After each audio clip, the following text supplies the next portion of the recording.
and welcome everybody to this week's episode, which I'm very excited for because we have a special guest, Sam, who not only has all the stories and experience that we like to see, but a lot of results as well, especially as it relates to sales in the trades and home service industry. So, yeah, I'm sure there's going to be a lot of gems today. Thank you, Sam, for joining. Yeah, man, I'm glad to be here. Thanks for inviting me on. I appreciate it. I'm really glad to have you, man.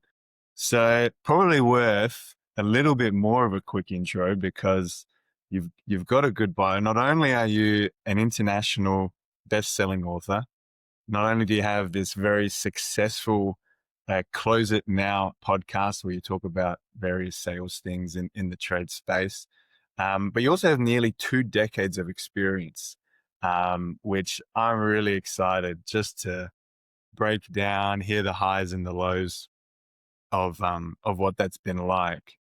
But maybe before that, I'd love to hear from you. What's been the most kind of needle moving thing over that time?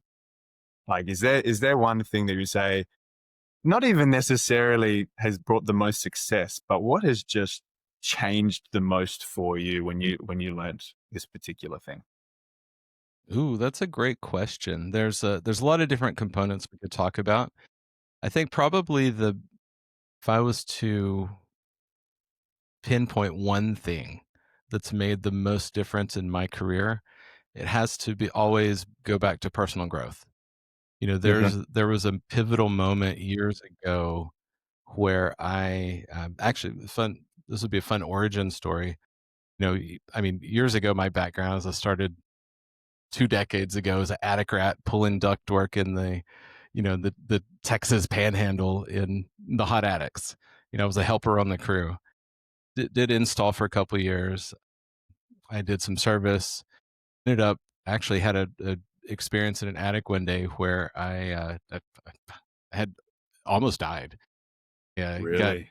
Wow. across a live electrical wire. It was 4 o'clock in the afternoon, and 100 and whatever we translate Celsius, it was super, super insanely hot, 140 degrees Fahrenheit in an attic. And, of course, it's like you get out of a swimming pool in the HVAC space. And I came across a live electrical wire that was just wild up in the attic. It caught me on the arm, and the guy next to me had to kick me off of it. And I was like, okay, I've got to make some life decisions Wow. here. And so at the time, honestly, I didn't even think that much about it. It was just part of the work. Hmm. Looking back, it was much more serious than I really even consider or could have been. Thankfully, it wasn't. It was just a moment that happened. But after that, there was this moment where I was like, okay, I need to make some changes. So I ended up I quit for a little bit. I went and did something else. And then when the owner of that company called me back and said, hey, my brother who was the sales guy, he's leaving and I want you to come do sales for me. It's like the main thing is I know you're not going to underbid the labor because you did it. And so you know what it takes to Uh, install projects. I was like, okay, well, I'll consider that. So my sales training initially was here's the stack of leads that last guy didn't call, and here's our price book. Go make money. And I no idea what I was doing. The full biggest learning on the pivotal job. moment, 100 absolutely, OJT, 100%. But the biggest pivotal moment, I made it a couple months in and realized I didn't know what I was doing. So I'm going to date myself a little bit. I was reading a trade publication. I think it was, I don't remember which one it was, but it was this magazine. And I came across this ad for Brian Tracy. Anybody who doesn't know Brian Tracy, a classic sales, trainer and personal growth person. The ads. So I had to pick up the phone, call the office. They gave me the address and amount. I had to physically write a check and mail it to them, and then wait for a couple weeks for my CD set and booklet set to come back. And I remember so specifically the numbers I spent $330 on that, which is the most I'd ever spent on my own personal growth at that time, my own investment into myself. But out of that $330, I gave myself from year one to year two a $30,000 a year raise, not seeing any more appointments, almost identical number of appointments, but higher close rate, higher average ticket, strictly from learning how to be better, working on my own skills. And from that moment, I was like, okay, if I invested 300 and I got that kind of a return, how often and how much can I invest in myself to continue that journey? And so that really was a springboard into understanding that you can never, ever, ever, every single thing you invest in yourself, you will always get a return. You never lose that, and you Mhm. work to become a better person, Right. and just It sharpen your contributes skills. to If you're going to be a whatever's coming professional, you need next. to know your skills. Yeah. It actually reminds me, because that return on investment side, huge factor because, all those things are contributing to whatever's coming next for you. Hmm. But I remember listening to there's a guy I like listening to, and um, he was just telling this story of how he had dedicated 11 years of his life. I'm into theology as well, so this is not a Yeah, no sales doubt. business thing, but he dedicated 11 years of his life to researching just this one particular topic, and Hmm. really complex, really deep, thoughtful. And he summarized it all in this book. And that was one of the first moments that I remember just seeing books, the transfer of knowledge, learning from Hmm. others, and then kind of self development thing. Like, wow, you're telling me I don't need to spend 11 years. And I probably would have taken way longer. This guy's huge intellect, Yeah. so able to probably get through these sorts of things way longer, doing it full time. And so I'm looking at this book, I think this is 11 years of somebody's life that Hmm.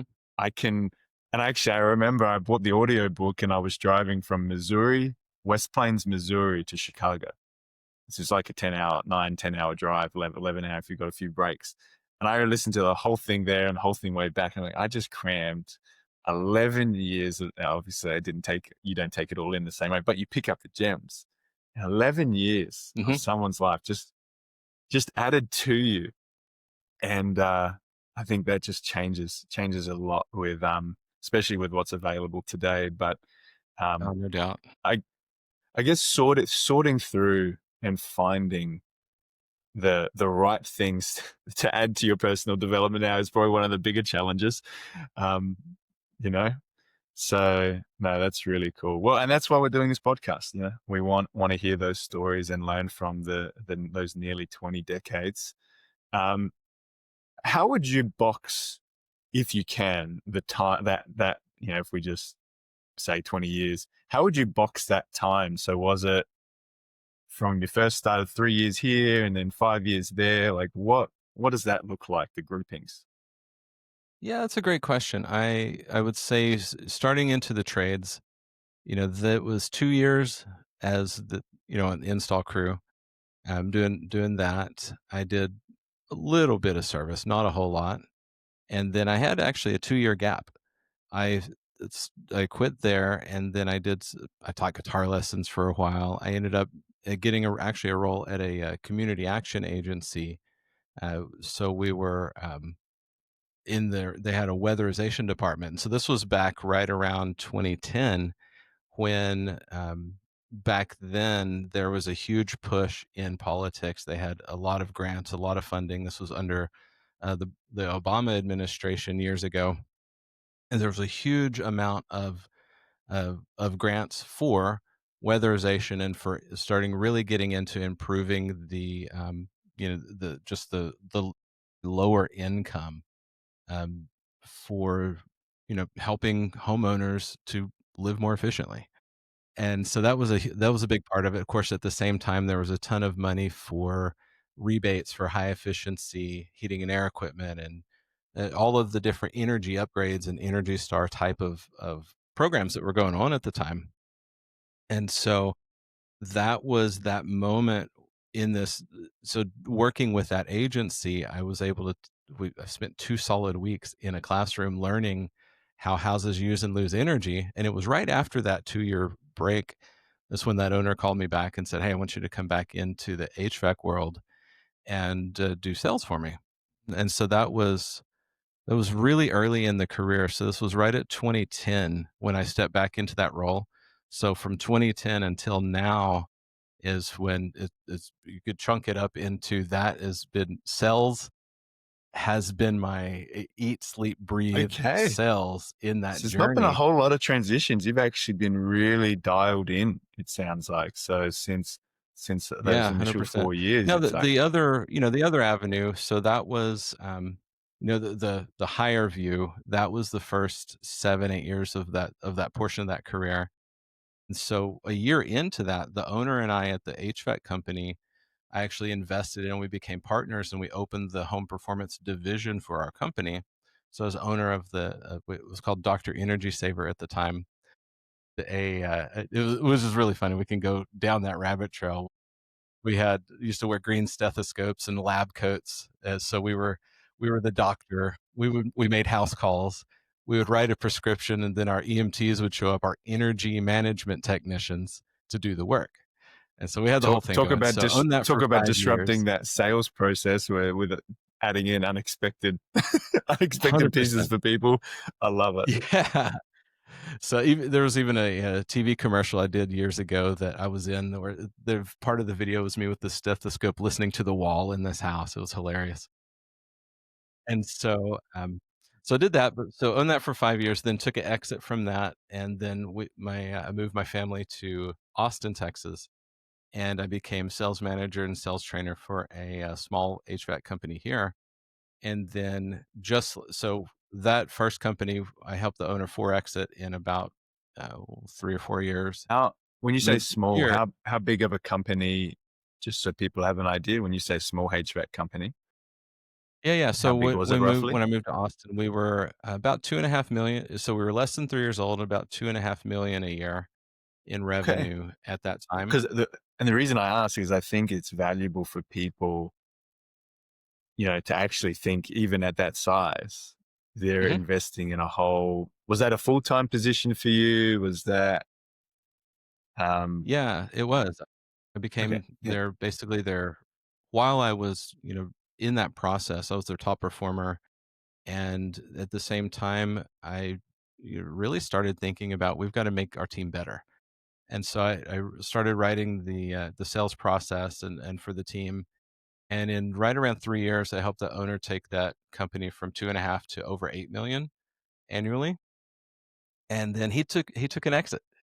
It was July 1st. I'll never forget the date. July 1st, 2020. It was an all hands on deck meeting, and we show up in the warehouse, and he goes, "All right, here's your new owners. It's been a great ride, y'all. Peace out." But and so yeah. Okay, but and so that you was that weren't moment. co-owner in that one. You were part owner in the previous venture. Correct. Yeah, You were just an employee. Yeah, that was the yeah. next step.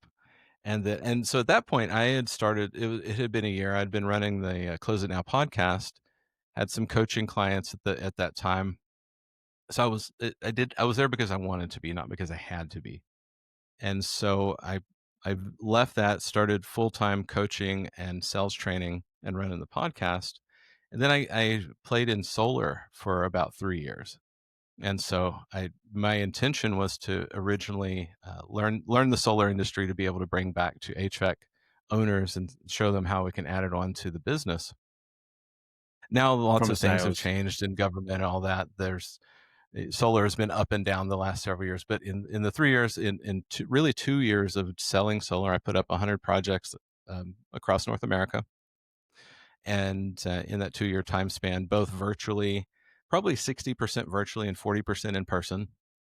And then I left the solar space. That's when I went full time into training and developing, you know, trades, companies, HVAC, plumbing, electrical. Now we do electric companies. We've done garage doors, irrigation, you name it. I'm currently working with a company right now. We do doors, literally just front doors, back doors, interior doors. And so the conversation stays the same no matter what the thing is. And so that's been the rest of chunking up that journey. So that was May of 2023 when so I'd run the podcast the whole time, but May of 2023 is when I went full on running like my hair is on fire into Close It Now and helping And doing companies your own. grow and So, scale. so prior to that, you were kind of working co-owners companies or hired by companies as, doing sales for them. And it was Mhm. Yeah, I was in the 2023. field as an employee up until that point. Sure, sure. Okay. And so but you start the podcast at this time too. And Yeah, so the first how did that episode went come? up May of 2019. May of 2019. Okay. Right before, when did the COVID stuff start? That was when lots March of, of 2020. Yeah. yeah. So you were perfect timing to get into the digital online space. But I guess it makes sense with what you said before. If you had such an impact when it comes to personal development things and learning from others. And I think in this space, with anyone who's got that entrepreneurial spirit, or um, even just wanting to help others, Mhm. you kind of automatically want others to experience that same benefit. You've developed personally in all these ways, and so man, I just want others to experience that as well. And so, how did that factor into the podcast starting? Like, was there a particular? Did a Yeah, friend just the say to you, reason friends just like, you should do a podcast, and you're like, yes. And so then, no, actually, it wasn't even that defined. The reason I started the podcast is a little ways and then I started the podcast with the full intention of also opening the coaching part of the company and the training part of the company.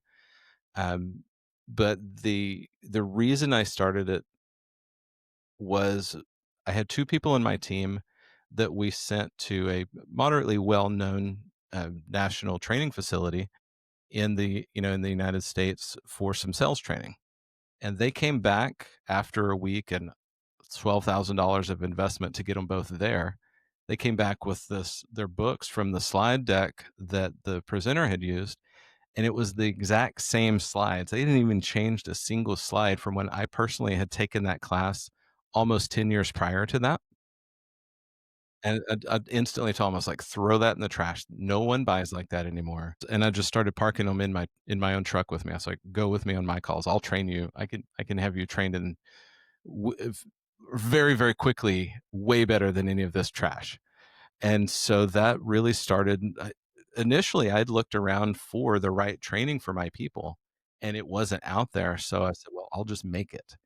And so as I started training in our own training room, that's where some of them started saying, "Hey, more people need to hear this." And that's so I would really in fact, it's really funny. My first probably 25 or 30 episodes are literally just me in between my own sales appointments talking into my phone in a voice recorder. And so if you go the people that go back and listen to those first episodes, you're hearing me, in the rain and the wipers and the traffic. And there's specifically one episode, and I've left everything in. I didn't cut it out. Let's be real. Let's be authentic. There's one episode where you literally you hear me all of a sudden. You're like, "Oh man, they almost swerved into my lane. I got ran off the road," and then I go right back into what I was training at the time. Looking back, it was hilarious. I can't believe that the podcast even got traction, but at the same time, it's real. It's not nothing's made up. It's literally just am telling stories, especially those first episodes of I was just in this house and experienced this. So when you come across this situation, here's how to handle it. And I think that's where a lot of the difference arises in both the content of my podcast as well as the content of my training is I don't there's not a single thing that I train that I haven't made the mistake in the field from, and which is different than, somebody that just, starts a podcast. And the a lot of the trainers out there, they're the ones that can't do, they teach, and it's definitely not where my foundation came from. Sure. Because I'm actually really interested to go back to the beginning of the journey, because I have some questions there.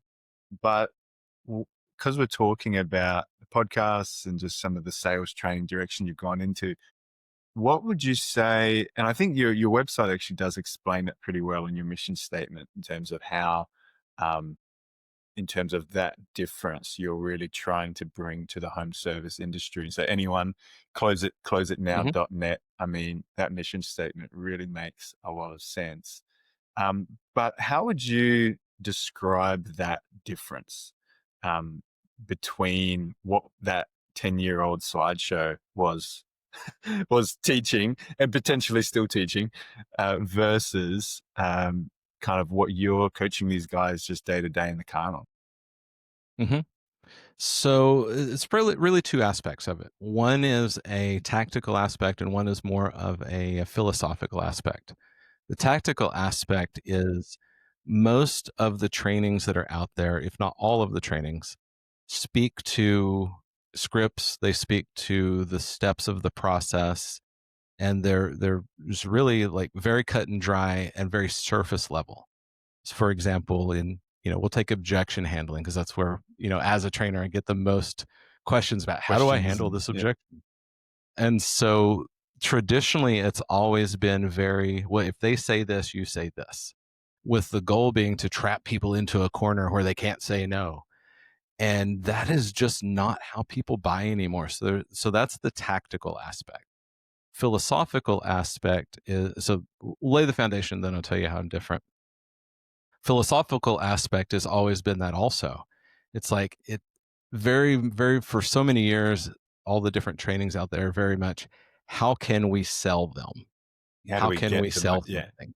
get Yeah. How close it? do we get, Yeah, yeah. How do we get the close? get How do them. we get the sale? The Hmm. way that I approach things, one, especially since the pandemic, the way society, humanity buys is very different. A lot of things have changed since then. A lot of people we got permission to actually have our own emotions and feelings. And anybody that doesn't believe that, all you have to do is watch the news. Years ago, before the pandemic, you never saw stories like so and so was emotionally triggered, and so this happened. But now it's all the time. And so we have to, believe it or not, you have to lean into the way people buy. And so one of the things that we do is very permission based. So permission based sales is wildly different because our whole philosophy is one, we're creating a safe space.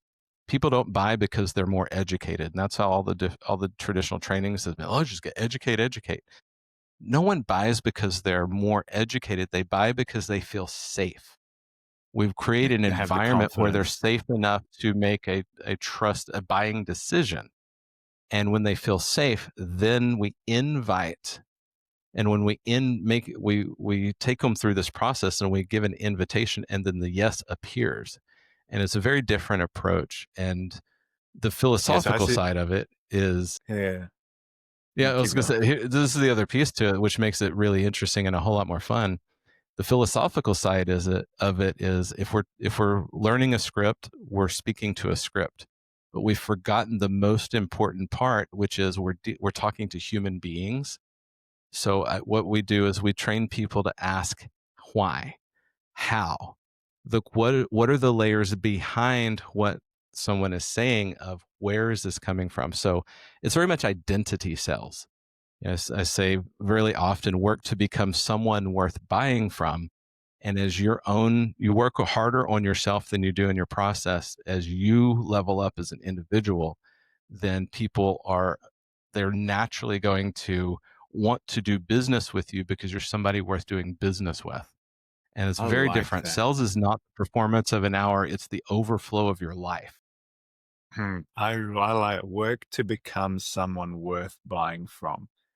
Because to me, I guess the logical flow I see is, so there's these, starting on the old way of doing things, there's these tactics which aren't working or don't work anymore.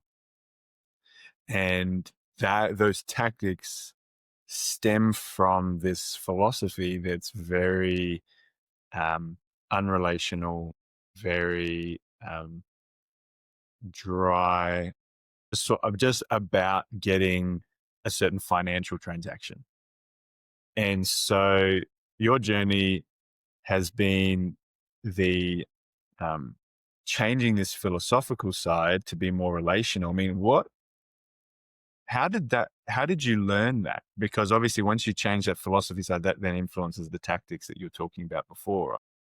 So when Mhm. you are handed those at the beginning of the journey, you said, here's the leads, the last guy didn't call, here's the price book playbook.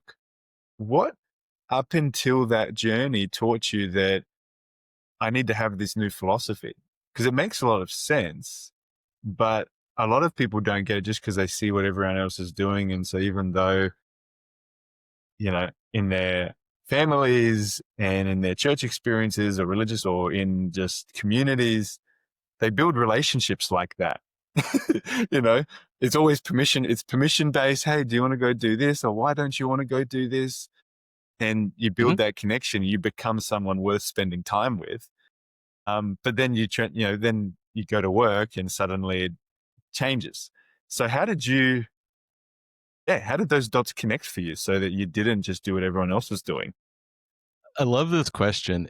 So much of it comes from, when somebody steps into a sales role, if they're a technician, if they're the actual in the sales role itself, or really any position, anything that's customer facing, it is a sales role.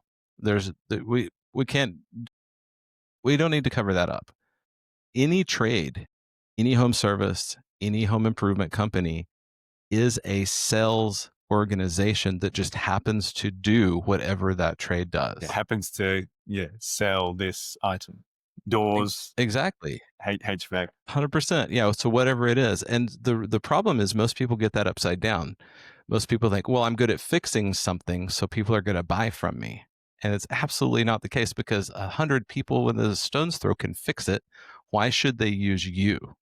And so that's part of the problem. And so what happens is when people step into a sales role, we all of a sudden have these preconceived ideas, these stories we tell ourselves of what is off limits within this role. And I'm bringing this new message into the space that the cardinal rules of sales are we don't lie, cheat, or steal.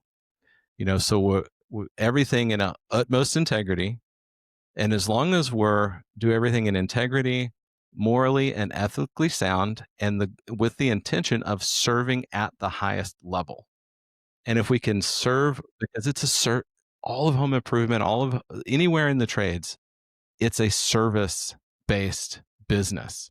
So if Literally, we it's in the understand name. that, it's in the name, but nobody thinks about that anymore.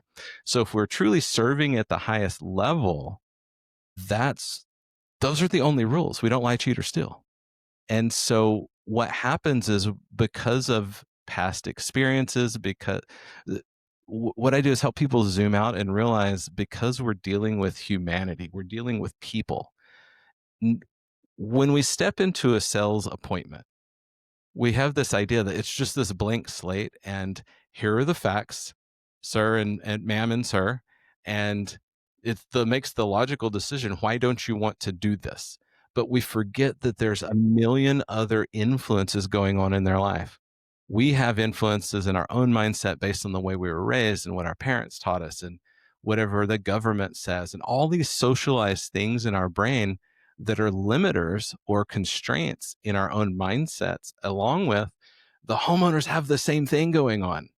And so if we're only worried about the script and surface level, we're literally missing thousands of other influences and elements. So that's where understanding a lot more of the psychology, having the authenticity is something that's been missing in sales for too many years, especially in the trades. Rewind back 30, 40, 50 years ago, the most trusted person in town was the plumber or the HVAC guy or whoever, you know, hey, the heater's out. Okay, put on a pot of coffee. I'll be over there in 20 minutes.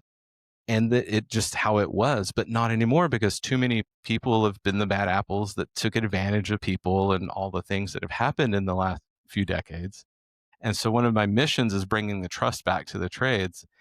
And what makes that so uniquely different is realizing that in this conversation, it's yes, there's ways to unlock the brain, so to speak, but we're really just we have to just listen more Everybody's missed the most important element in sales, which is we have to pay attention to the people we're talking to and listen differently, listen at the higher level, pay attention to the energy in the room.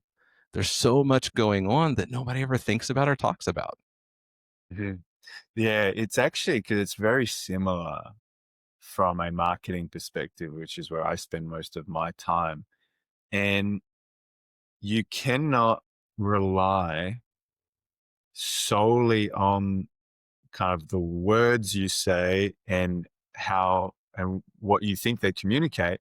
You need to actually be way more concerned with the impression that is left in the minds of people. And that's not a deceitful thing. It's like, obviously you can choose to be Mhm, deceitful and leave a false impression, but if your goal is not necessarily just to say the truth, we want to do that, but you want to leave a true impression on people.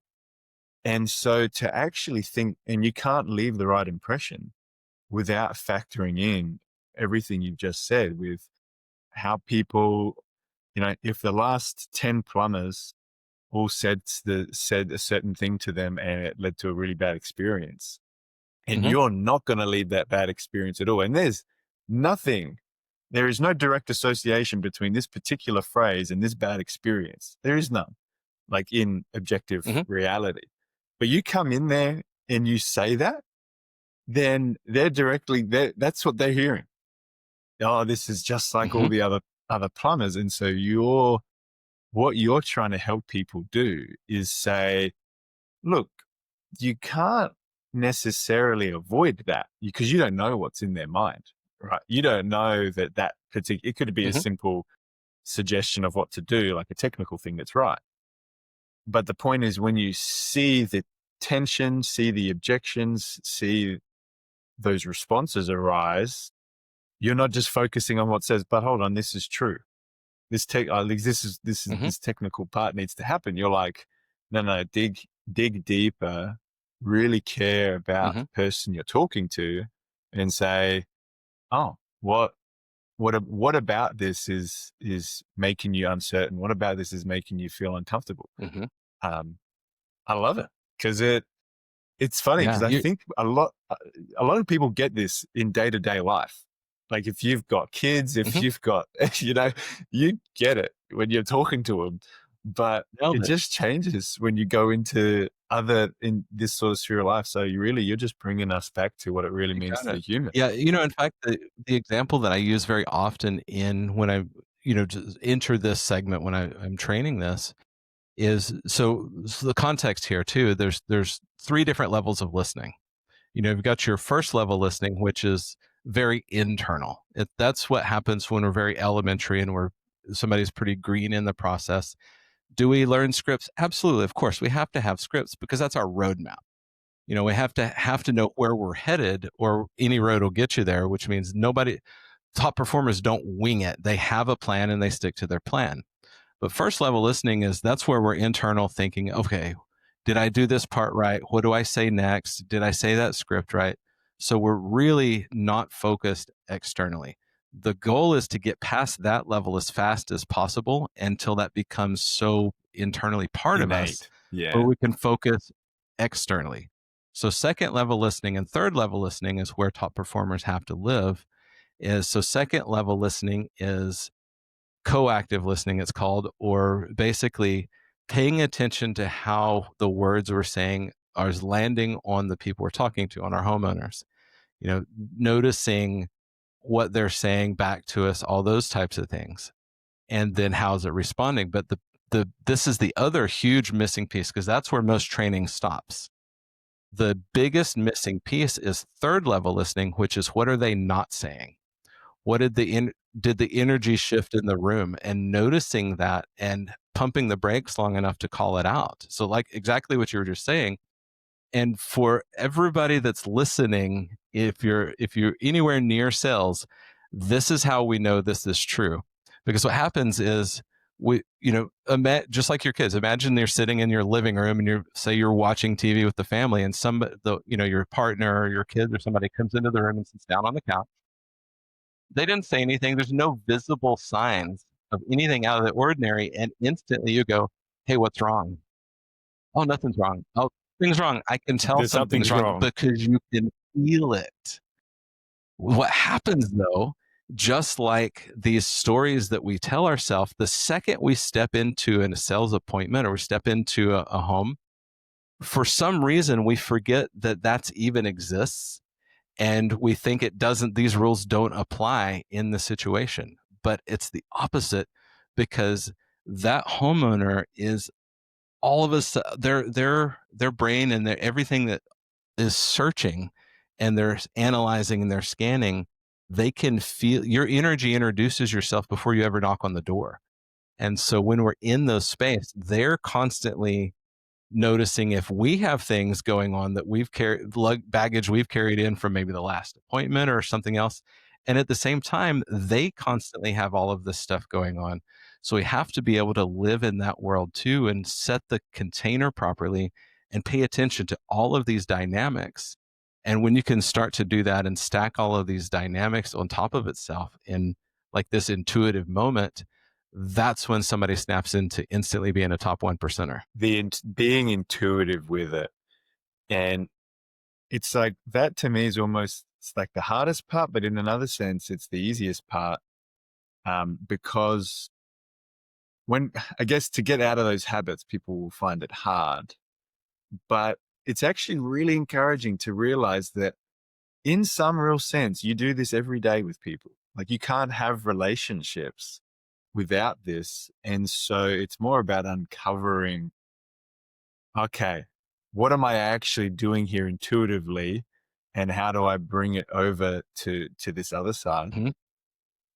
And Yeah, it's I identity. actually, You know, we have yeah, to one we have, and the coolest thing with this, and I love this conversation because the coolest thing with this is, you know, the general idea for too many years has been you have to be a naturally born good salesperson. charismatic. Yeah, you got to be super Yeah, extroverted and make everyone and work the room, make everyone feel good. exactly. And I'm here to say that that's a complete lie. Everyone can learn these skills. Everyone can, but it has to do with everything that has with this has to do with what's going on in the head. And so you have to create identity around yourself that I am the person who is a great communicator.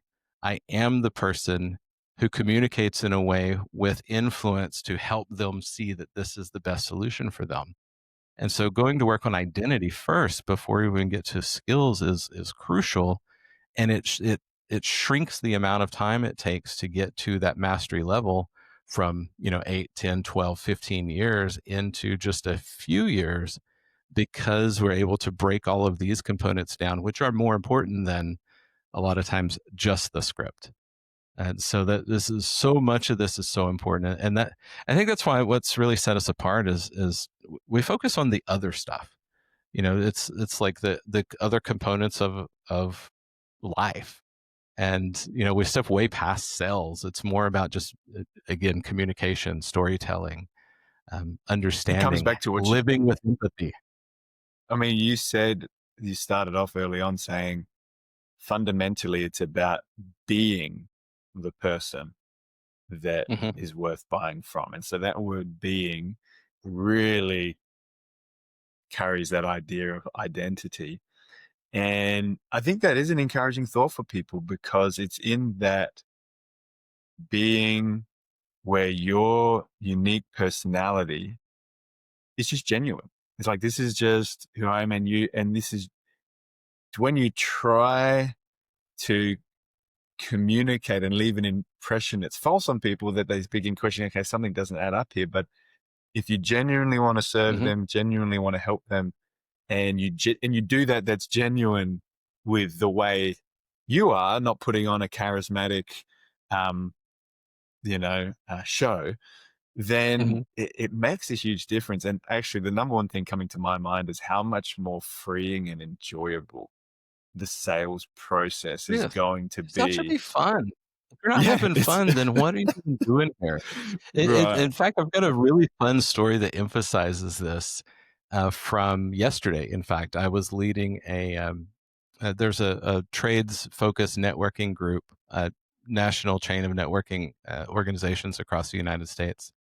and I'm the trainer. I'm writing the content for the training pieces for the next year with this organization. And so I was leading the group yesterday, and it was really, really cool because this one gentleman came into the group, and the leader goes to introduce me to this guy, and he's like, "Hey, this is," his name's Chris. He's like, "Hey, this is Chris," and this guy looks at me and goes, "Your name's Sam Wakefield." I was like, "Yeah." He remembered my first and last name, and here's the part that's really cool. I sold him back when I was in the field. I sold him an air conditioner for his duplex, for both sides of his duplex, 8 years ago. So he didn't know you from the sales training space. Didn't know me from Adam, other than I sold him an air conditioner 8 years ago, and he remembered my first and last name. That's the level of impact, serving at the highest level and building a relationship through the process. That's what that does for you. And so that's my, and this is a true story. Literally just happened yesterday.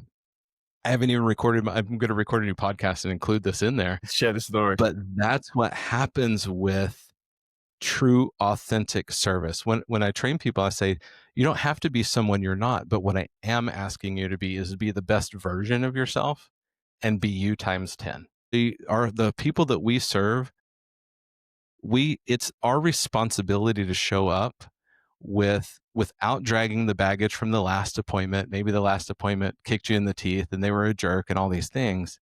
It's your responsibility to show up at your best every single time.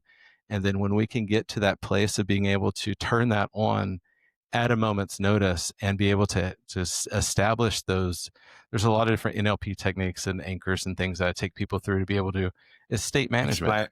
Explain NLP, what that phrase means for people.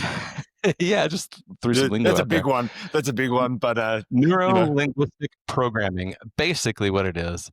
Or maybe if you want to know more about it, and if you want to learn more, you come to Sam, go to Close It Now and get some coaching. Well, the nutshell is, Tony Robbins is a great example of this type of thing. But basically what it is we'll start here. When is the best time to make a sell? Are you asking? You have a feel for it? No, I don't. Yeah. When's the best time to make a sell? Anytime. Right. Actually, it's right after you've made a sell. And the reason for that sure, is, yeah. I'm not in with the Tony Robbins stuff, but yes. No, it's okay. And this is perfect. And I asked you on purpose because I didn't know if you would know the answer or not, but most people don't. The reason is, so when everybody that's listening, think about the last big, great sale you made when it was nice and easy and it was simple and it just worked. And the minute you step out of that, you feel like $1,000,000. And the very next appointment you go to, it was the easiest thing. It was like everything went smoothly and it got to the end and it was just like taking an order. They just say, yes, there's no price objection. There's no, hey, we got to get 3 bids on this. None of that happened. Why is that? Because your energy, you expected it to happen, and your energy and you were already in that place. And so what NLP does, or I just shortened it to brain science. I like brain science. It's easy. I'm one of the probably more communicative for people too. Yeah. So with the brain science behind this, one of the things we do is we give people the tools to be able to, at a moment's notice, set an anchor in your life. And it's some mental work, is be able to, how do I step into that place where I know that everything I touch is going to be wildly successful, even if it's just for a few minutes? How do we be able to do that? And the other side of this is everybody's experienced this. They just didn't realize it. Because think back to those appointments where maybe you're sick, you've got a cold and you feel awful, but not sick enough that you can't work. And you got to run these appointments because we got to pay the bills. So what happens? We dose up on, whatever over-the-counter medication, but you show up to the appointment, and I'm going to tell this storytelling style. You show up to the appointment and you look at the house, you've parked on the curb, and you look at the house, head on the steering wheel going, I've got to do this. But then the most magical thing happens. From the moment that you step out of the vehicle, and between walking from there to the porch and the time you knock on the door, they open the door and it's as if that didn't happen. All of a sudden, you are your best self for the duration of that appointment.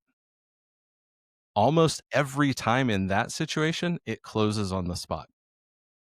And then so you shake hands, you leave. By the time walking from that porch back to the vehicle, you get back to the car and you just like sink. Just like, oh, okay, now I did it. Now I can go home and rest. But the magical piece to that is if that happens in a situation like that, we can actually train our brain to be able to turn that on anytime that we want to be able to Mm-hmm. function at that level whenever we need to for the amount of time that we need to function in that level. And that's one of the major things that sets us apart from other trainings out there and the other trainers because we understand those dynamics and what happens in the brain and how to we're not fabricating anything, but this is just brain science. Understand the hacks to just cut through the noise to be able to see effective results very, very Mm. quickly. Yeah, because I'm always interested with the way people communicate things, whether they, I'm always, because doing marketing in the trade space, I'm always, I never like just those hypey marketing statements. Mhm, It's like, oh, you're just saying this. But what and because you said a few things before about the brain science, and what I think I really like about it is actually that some of the statements that maybe sound a bit hypey, and this is my encouragement to everyone listening, like, it's just about really being who you are. It's about really being genuine. Like sometimes you're just saying that. But actually, when you look at that brain science stuff that you're referring to, this is all fundamental to what it means to be human in terms of the relational things, in terms of the connections with people, in terms of caring, building a community, things that we've done for ages. And you're just bringing that to the forefront because so much else has kind of come in telling us we need to do it a different way. And so we've actually gone backwards with, you know, bad habits and all sorts of things. So it's actually, that would be my encouragement to people listening is this is the reason it's not just hype and it's not just, it is as good as it sounds. Like you don't need to change your personality. You don't need to change all these things, but you need to be genuine. mhm. And that's what I'm really excited to kind of see how that um, plays out more for me because I have been learning a lot more about this side of things. Because marketing is different to sales. You're really much more person to person interaction on the sales front. Um, One question that did come up, and feel free to be as quick or as deep on this as you want. Because you brought up a story from yesterday. For those, this is likely not going to be published at the same time, but those watching, this recording is actually taking place the day after the Charlie Kirk assassination, and we were talking Mhm. about it really briefly just before.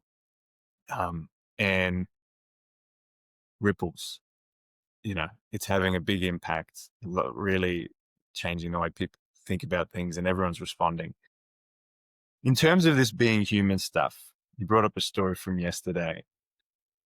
How how did those things? Because that's a very big situation, but we have lots of little things every day that impact and influence us, right? And so there are some things that we are, that aren't relevant. This is just to do with me. But then there are things that are kind of relevant to more people, and pretty much everyone I've spoken to recently, it ends up coming up, even here in Australia. So I'm on the other side of the Mhm. world. How how have world events, especially kind of disconcerting ones, impacted that sales experience in terms of this being genuine? Mhm. Because I can see there being a thing you don't want to forcefully avoid things but you also don't want to unnecessarily talk about and go to things. So Yes. how do you see that playing a role? It's probably really It's a huge. big question. Yeah, Yeah. this is a big question. We could spend hours on this, but we won't.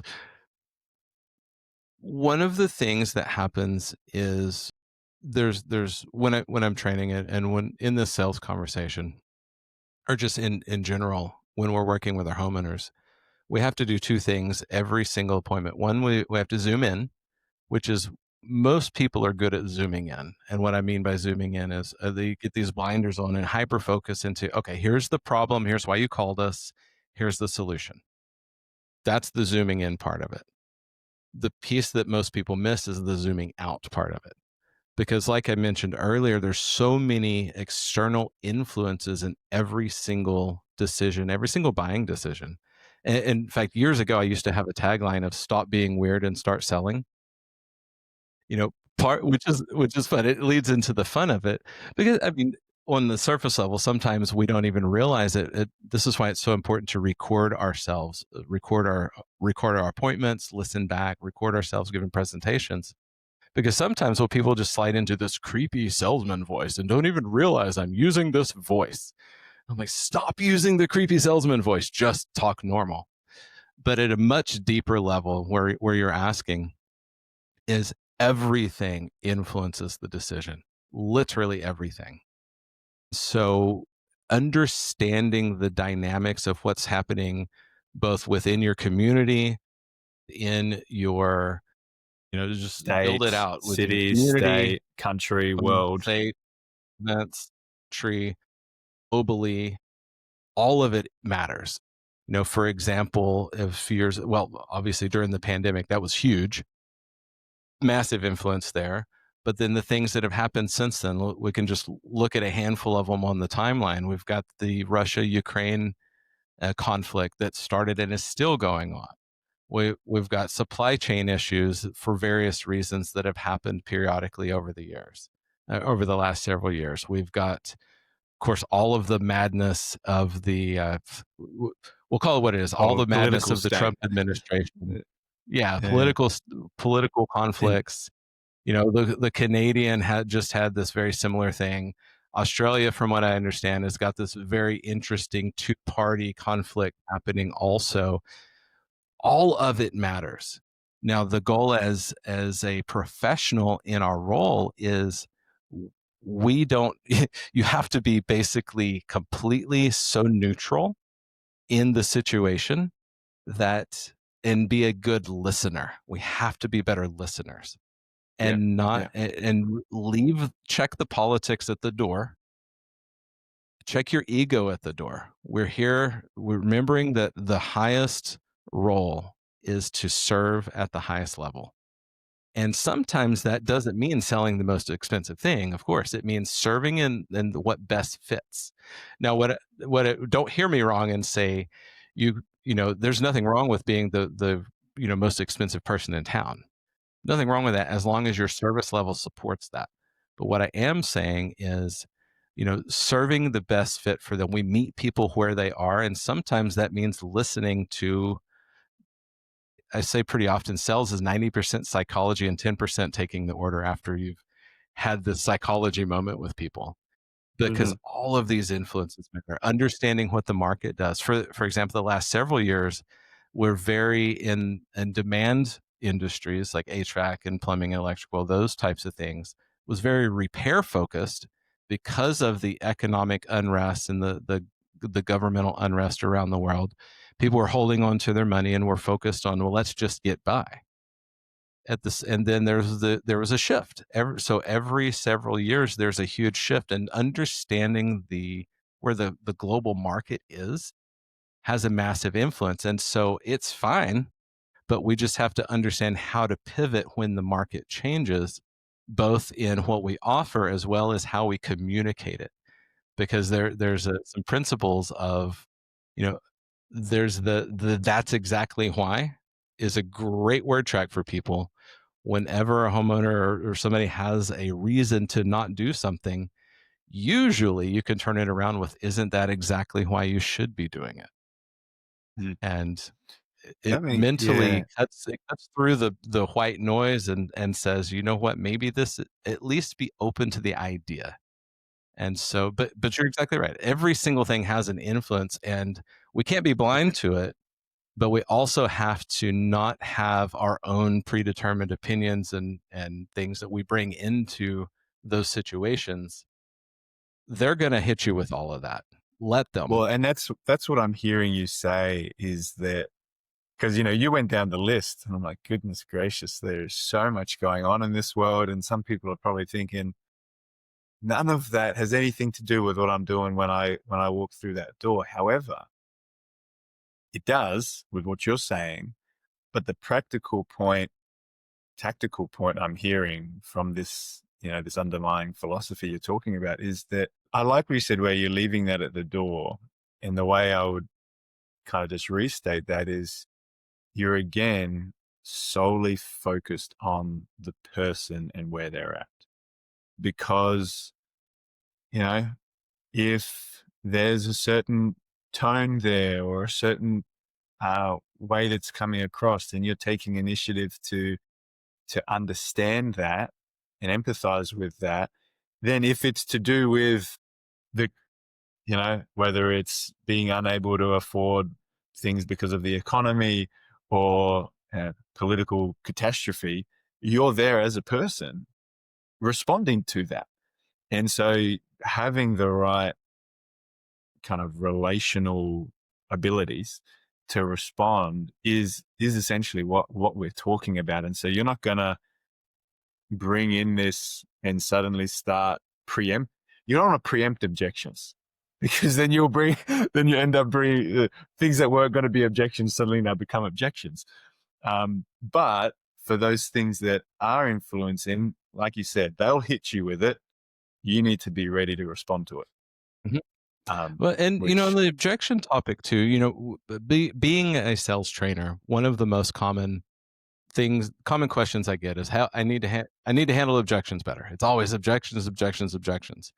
And I never, ever, ever, ever, ever, ever, ever start people with handling objections directly. I'm like, if you're anyone who's consistently getting this objections, especially if they start to repeat, the problem is not the fact that it's not the market. It's not that they have those objections.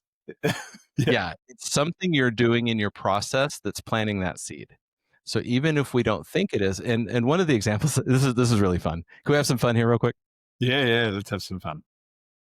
So there's a 7-word sentence that I use very often. And so, Ethan, I'm going to say the sentence, but I'm going to say it several different times. And I think you've probably heard this before. I have heard this, and I love it. It's very important. Oh, it's insanely powerful because it helps people realize I could be saying the same words and the meaning that's coming across can be different than what I think Leaving that I'm a different saying. impression. Yeah. Hearing it was so wildly different. So let's go through this and count how many different meanings the sentence has. And I think it's literally the number of words. Really reason that should we even use this sentence. So we're going to use the sentence. Go for it. It comes from classic Zig Ziglar. So, yeah, it's from the 50s. So, I didn't say she shot her husband. I didn't say she shot her husband. I didn't say she shot her husband. I didn't say she shot her husband. I didn't say she shot her husband. I didn't say she shot her husband. Mm-hmm. How many different meanings did that one sentence have just now? Literally, like 6 or 7. The number of words almost in that sentence. You can actually, because the way I've seen it, people list it out, you bold each different word, and you can actually clearly list out the different impressions being left because you simply emphasized a different word. And so you're saying one thing, but a different thing's being heard every time. Absolutely. And we might not even realize it until we get into. So the whole underlying message of this is stop selling by chance. Start being intentional. There's no such thing as a haphazard word. Every word is important. The way you deliver every word is important. There's no such thing as a rhetorical question, and there's no room for words of uncertainty in our process. And I If we can can, eradicate all of that, the whole world changes. and I can hear a lot of people saying, if every word is that important, just the overwhelmed thought of, I need to think through every word, but actually that's the whole point, is that when it becomes innate, that you naturally emphasize and say the right words with the right tone, leaving the most productive impression. Mhm. And so that's why the way you've done things in the past with tactics and do this, say this way, if you were to do that to get all of this, you'd only ever be reading and never actually doing, because there's just a million different things to consider. However, if you get the philosophy right and you live it, then it's like all the pieces just fall into place. Mhm. And so I want to pivot the discussion brief just as we finish off here, Mhm. and maybe look at this from a little bit of a different perspective, just as you reflect on those early years doing being the installer, and then those early years in the sales stuff. And I want to try and give encouragements, not just to individuals who are wanting to improve sales, but actually to let's actually do both. Actually, no, we probably spend most of the time on the person who wants to improve in sales, but let's say the business owner who has a team, and let's say they're listening to this and they've caught your vision of what's being said. How do they inspire this for the team other than hiring you? Which is definitely an option. But what are things that they can be thinking? And the reason I wanted to bring up those early days is you being someone that kind of worked under a Mhm. business owner that wasn't necessarily telling you the best things to do and helping you along that journey. What were things that you wish they would have done maybe to help you get Mhm. here quicker? Yeah, that's a great question. I remember some big moments. Like I said, if there's a way that you can lose a sale in the house, I've lost it. Um, so a lot of this comes from experience. I wouldn't say that he didn't do anything that I wish direct. So here's the key for business owners. In order to be a great leader, you have to recognize what you're good at and what you're not good at.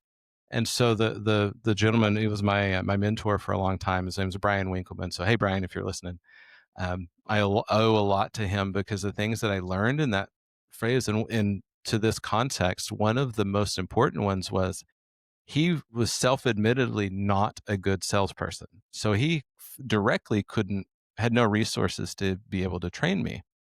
But what he did do and what he was good at, and this is what I would say to the leader or the business owner, is hire somebody who is. So what he did, he would send me to trainings. He would invest in me by sending me to a conference and to a training. And this is before there was virtual coaches and being able to hire somebody like nobody worked then in 2010 like I do, or like a lot of trainers do now, where we'll come to your location and train your people and all those things. So he would send me. He would send me to fly me out to wherever to learn from a place where I could get better and to grow. So in the same way, so this actually applies to both people. You're the owner and leader, invest in your people. The old adage in the trades is, well, what if I train them and they leave? And of course, the other side of that is, but what if you don't train them and they And they stay, don't. which is worse? And they So don't train leave. them, but also Yeah. build a culture where they don't want to leave because that's on you. Mm. So, but yeah, so invest in your people. You will always get a return if, as long as it's with, investing an organization or somebody that's, has a good track record. You always get that return back and then some. When I train people, I call it's free plus profit, because we're gonna make it back plus the lifetime value of the new learned skills. Same thing as for that individual that's like in that process of, I want to get better. Maybe I don't get resources from the company or wherever I'm at. Invest in yourself. Use your own cash. It doesn't don't don't just only do training if the company pays for it. These are skills you'll have for a lifetime. So if you're truly a professional, you're focused on your career and you see this as a career, there's not a single person out there that doesn't invest in their own career to get better and to grow. And so that's the mindset that you have to have, even as just say somebody in a role, you're an entrepreneur, you take radical responsibility for your own life and your own everything that has to do with it. And if it's to be, it's up to me. And leaders or readers, all of this, all of it is important. And so that's what I say is like, whatever level you're at, that investment into yourself, the investment to grow, the investment in the team, that's the thing. Yeah, I like that. And the way you are knowing where to invest is actually in that kind of self-reflection moment of, I Hmm. know I'm not good at this. I know I am good at this. And, and you said there was another comment. Can't remember exactly how you phrased it, but the idea of there really being no wasted investment when it comes to self-development or team development, coaching. And I can hear some people, another, that's maybe another phrase that people could say, oh, that's just a hypey markety phrase, but genuinely think about it, right? If you, if you, let's say you hire the worst trainer, right? And it, Actually, it I'm good. Just real quick, when you say that, it makes my brain think this is literally the exact mindset that's keeping you stuck. If your mhm. mindset is that's a hypey marketing thing, then that's exactly why you're Yeah, not actually, all the investing and you're second not guessing going to and get the questioning. results from the work you're not doing. Hmm. Well, and that comes to probably another personality thing with being skeptical and how are your own past experiences influencing, the decisions that you're making. But what I Yeah. was going to say is just kind of help overcome maybe that perspective people have is if if it was the worst investment and you feel like it was wasted, there's a whole lot of reasons you've just noticed of, okay, here's what I'm going to look for and test next time. So you Hmm. actually have learned a lot. And this is the kind of thing you've said it a dozen, you've said it a number of times today. Every selling mistake you can make, I've made. And that was a worthwhile investment because now you know not Hmm. to do that next time. And so literally Yeah. the Less only, dollars attached. You don't forget very quickly. yeah, real dollars. And especially those relationship things when people have a certain opinion of you or it doesn't go well, that yeah hits you and you remember. Hmm. um, but that decision not to invest is the thing holding you guys back. And Hmm. so yeah, I mean, I definitely encourage anyone listening just simply having a conversation with Sam about, I know I think you're pretty generous with your time in terms of doing discovery stuff and just hearing where people are Oh, at and what their 100%. needs Yeah. are, which is super cool of you. Um, and yeah, so, and if maybe you disagree, I'm sure Sam would love to be challenged. Oh yeah, 100%. Yeah. I bring you know, I'm always open to I love conversations. I love discussions, even differing viewpoints. There's absolutely a too many people get stuck in this idea that you can hold a truth in your hand and it's the only truth that's true. But I'm very much of the belief that you can hold more than one absolute truth in your hand and they both be accurate, based on your every all of your life situations and circumstances and your perspective, but always be open to new ideas and information. You can walk with an idea and you can talk with an idea. You don't have to take it home. And that's when choose to be open minded in that way. That means you're always going to be learning and growing and be malleable enough to redefine your own viewpoint and perspective. If something is better, apply it. If it's Mm, not, get rid of it. you don't You don't need have to. to take it home. And having the humility to say, all right, I don't agree with this, don't agree, but actually just to be able to appreciate what the other person's saying. It's almost that Hmm. like impression thing. All right, I don't think this, but at least I understand why you think this way and the impact you think it's having. Because then when you take that steps, you're actually much more equipped to be able to take home, let go of ideas. If you don't do that, you've hindered the whole self-development process, Mhm. and you're just Yeah, you just get and stuck. then if you are that business owner, you've hindered the team development process as well. Yeah. Yeah, Um, that's why so many owners get stuck, beating there's several walls in business, and when you understand where the walls are, there's a wall that's right around the about 750 to $800,000 mark. There's a wall at the $2 million mark. There's a wall at the $5 million mark. There's a wall at the $8 million mark. There's a wall at 10. There's a wall at 15, and on and on and on. If you're that owner that like no matter what you do, you might have a little bit of a rise, but it seems to be slamming back down to one of those places continuously. That's the moment that it's time to bring in somebody with a new perspective, with somebody yeah, that's been there, somebody just going to that see can what you're not instantly seeing. take a glance and say, okay, here's your speed bump, here's your pitfall, this is happening, here's a hole we got to patch. And that's one of the interesting things. Actually, if we could turn the corner here a little bit too, because I want to give a little bit of value back to with what you do with your marketing. And I totally can help everybody with this too. What's happened around the last several years is, so many companies got so used to being able to say buy leads online and how marketing was so easy for so long. And then if you draw a line right down the center of 2023, all of a sudden everybody, and that's, you could put it on the map. It was right around July, August of 2023. All volume dropped for all of home services, all home improvement about 30 to 40% and didn't recover. Now, what really happened when somebody's been in the industry a long time, it went back to normal. But Yeah, also sure. because there Right. was just the boom of the pandemic. So what happened though, not only did it go back to normal, it went back to normal, but on the hard level. So if it's a video game, we went from easy, medium Yeah. to Yeah. hard and like insufferable because all of a sudden private equity entered the scene. And now we have these bottomless pockets that are dumping insane amounts of money Buying, online. So buying out all the small ad guys, spaces. Yeah. yeah. So everybody that's listening, yeah, absolutely use Ethan for your digital marketing because he's incredible at what he does. Now, the way that you can help every bit of that ad spend be better and get way more distance for the dollar is you have to work on your own brand. You have to work in your community, be 5 Mile famous, be that, that local hometown hero.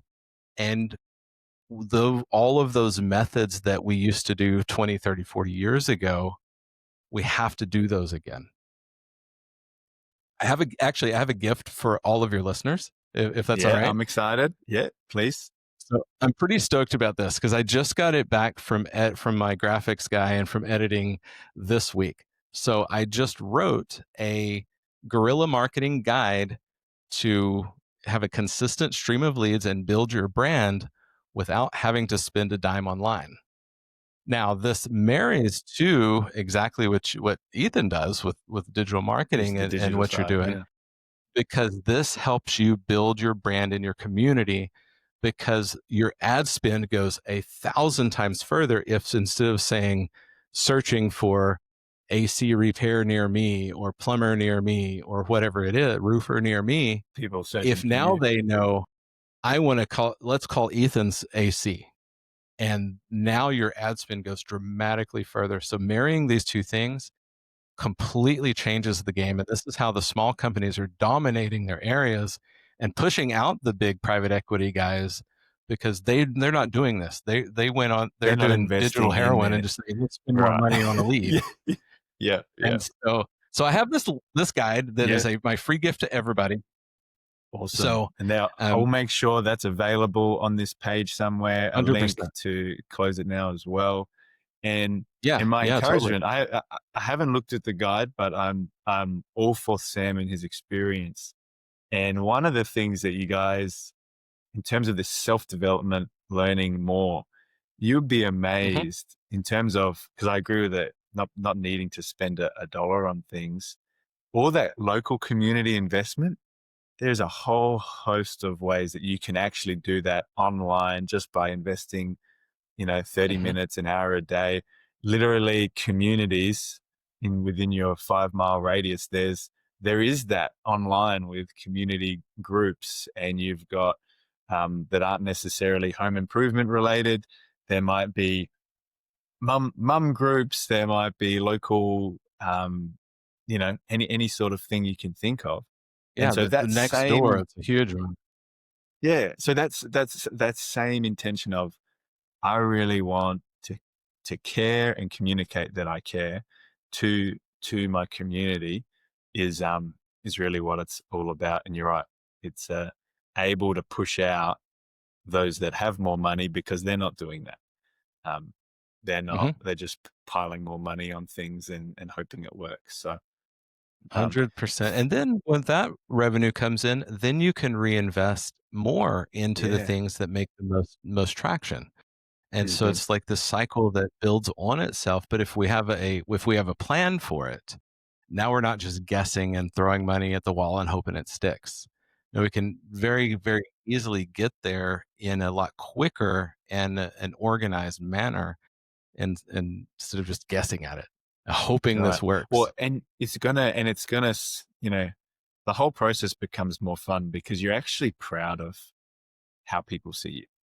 You're actually Hmm. proud of the way you're presenting, and it makes scaling way more meaningful because you're not got this fudged, disconnected community process, and you invest all this money, and the further you go out, the harder it gets.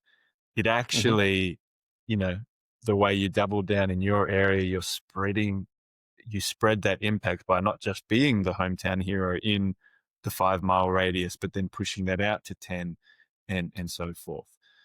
Hmm. So yeah, love the heart. I agree with the philosophy pretty much all the way. Love it, Sam.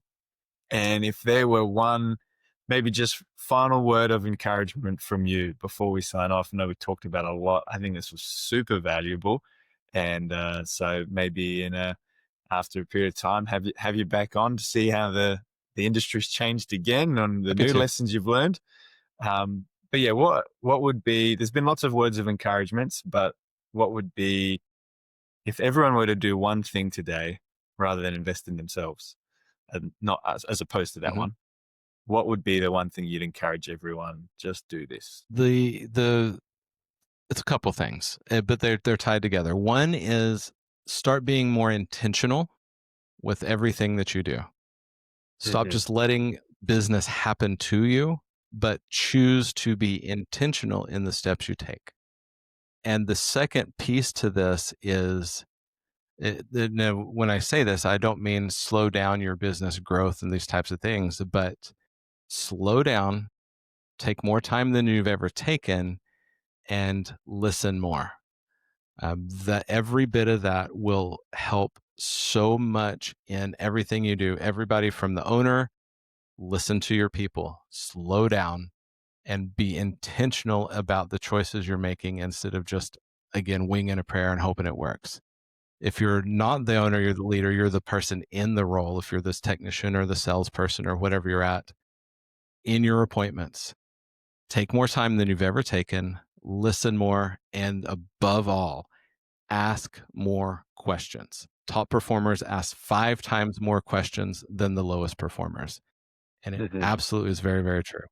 It's revolutionary because you learn more, and the people you're talking to feel more valued. So it's the Mhm. best of both worlds And when you you know ask how to more help them questions. too. Awesome. Well, Yep, that's Sam, it. it has been loved having you on, loved getting to know you more. Look forward to doing it again.